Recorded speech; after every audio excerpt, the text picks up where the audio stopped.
And today in the B block, the firing of a coach in Memphis that has reached well beyond Beale Street to stir some emotions.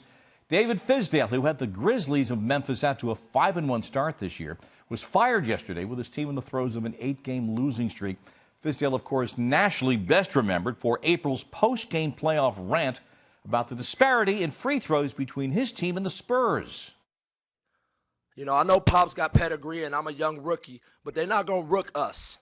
That's unacceptable. That was unprofessional. My guys dug in that game and earned the right to be in that game, and they did not even give us a chance. All right, thank you. Take that for data. That's an all-time classic piece of punctuation, as is LeBron's reaction to the firing of this coach who was the lead assistant during Mr. James' time in Miami. "I need some answers," he tweeted. "Feels like my man was a fall guy." Today in Memphis, the front office tried to provide answers, and specifically to the question that Marc Gasol's unhappiness was at the root of this firing.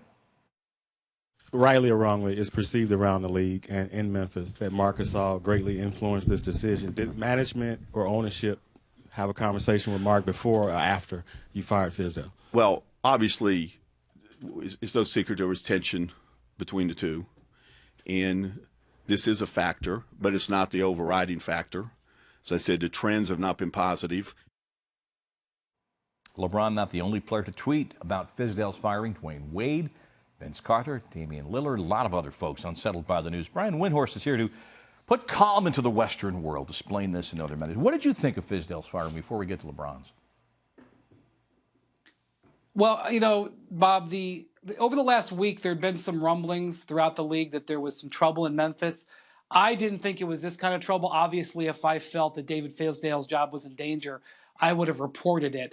But there was something going on. And also, star players sometimes sit. But when it happens one time, typically they don't have the reaction that Marc Gasol did. And that happening was an indication that Gasol did not have respect for David Fizdale. And David Fizdale, or Marc Gasol being the leader of that locker room, that was an indication that he may have lost it. And I think that's one of the reasons why the Grizzlies, who typically, Bob, are a stable organization, decided to make what is now a controversial move. But LeBron feels so invested in this man, and many other players do.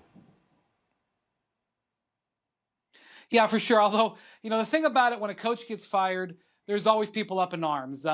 There were a lot of people up in arms when David Blatt got fired. Greg Popovich was very against it, and a lot of that could be tied to his relationship with LeBron. So LeBron knows how the league operates. David Blatt never got some of the answers that he wanted either. All right, speaking of LeBron, a report to the Cavaliers' demise slightly exaggerated. They've won 8 in a row. I think the last time you and I talked, I think we thought the world was, and our hair was on fire about the Cavaliers. They're only a half game out in the second place right now in the East. And there you are writing well at ESPN.com. I had the world's best player has even gotten better this year. LeBron is having a glorious first couple of weeks of this season, Bob.